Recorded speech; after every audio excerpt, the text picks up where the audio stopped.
Why is your social media not producing any results for your business? Stay tuned because I'm going to give you the answer right now. I'm Samantha Russell, the Chief Evangelist at FMG Suite in 20 over 10. And if you don't want to watch this whole video, the short answer, the too long didn't watch answer is you're boring. It sounds harsh, but honestly, that is pretty much the number one reason why social media doesn't work for business. But I'm going to give you 5 reasons why, and we're going to dive into them in more detail. So let's get started. So the number one reason is that you're not engaging with others enough. And by this, what I mean is you're posting media. You're getting the media part right of social media, but you're not being social. The whole point of social media is to recreate online the types of conversations and networking and connecting that we do offline. So every single day when you post something, rather than just having it auto post to your account and you're hoping and praying people will see it and click it, you need to do some work. You need to go, and every time that you're posting one thing, you need to be commenting on 5 other people's posts. We call this the 80-20 rule. So for every one thing you post, leave comments on 5 other people's posts. And the reason this is so important is it's going to build rapport. It's going to get people to say, who's Samantha Russell? I'm going to go click over to her profile and check her out and see what she has to say, right? It's going to get people to notice you, which is going to build that network and that following. And don't just leave comments on people that you know's posts. You should be commenting on strangers' posts as well. That's, again, how you build that network and create that following. Okay, the number 2 reason, going back to the earlier point, is that you're boring. So you don't leave comments, you don't make people think, you don't make people laugh. Think about the reason that people go to social media. We go to take a break from our day, to stop whatever we're doing and to see what's going on in the world, right? To connect with other people. So many people instead use social media as a place just to pitch their business or to make a sales pitch, if you will. That is not going to garner engagement. And the name of the game in social media is engagement. The more people that leave a comment or a thumbs up on your post, the more other people will see it in their feeds. And that's how things snowball and start to go viral, and you get posts that get a lot of engagement, right?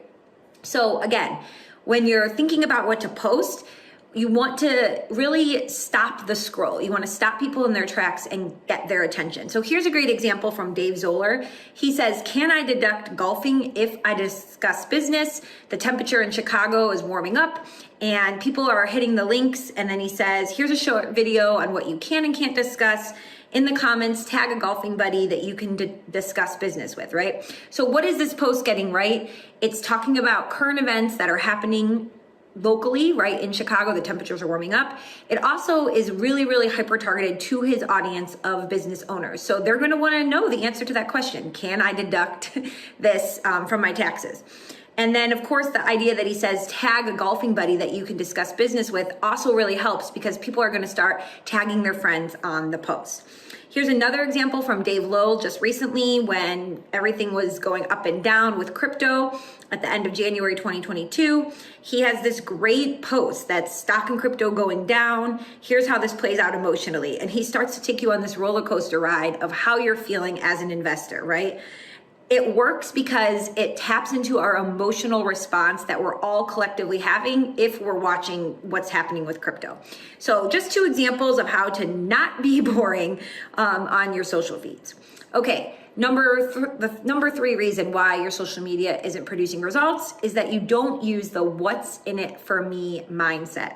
I love this example here of what the iPod, the original iPod, could have used as their marketing tagline, the world's first portable digital media player, versus what they actually used, which was 1,000 songs in your pocket. Think about the difference there, right? We all as consumers are very busy going about our day and we're tuning out messages that are not specific to us. So using that what's in it for me mindset is how you're going to get your message across to the right people, the people that are meant to see it and will resonate with it. So again, don't start your posts with things like I, my, or we. That's very you-centered.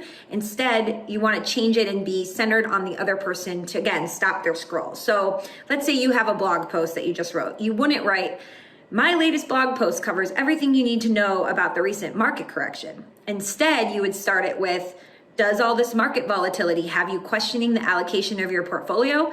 Ask yourself these 5 questions to see if you're on track, and then maybe have a funny meme or something that stops people in their tracks.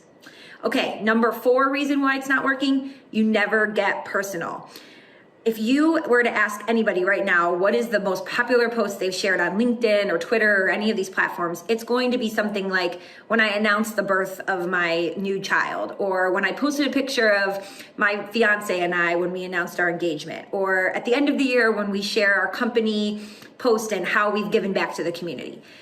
The whole point, again, of social media is to build those social connections. So share personal stories, share information about yourself and your team, and you will see a huge amount of engagement come from those posts.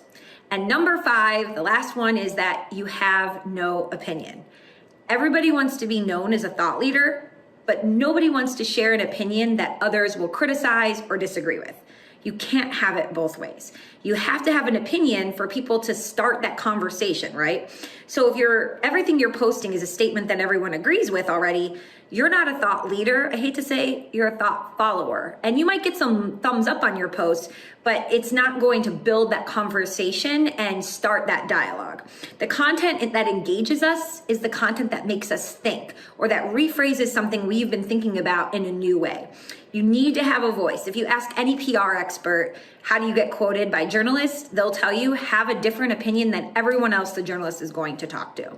So here's just another example from Twitter, from John here, who he took a screenshot of somebody's fee schedule, and he started a whole conversation about what are appropriate fees for advisors.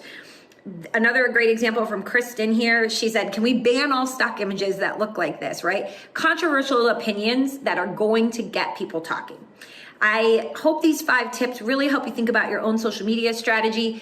If you thought this was helpful, please give us a thumbs up and comment below which of the 5 were most thought-provoking for you. And we'll see you back next week for another marketing tip.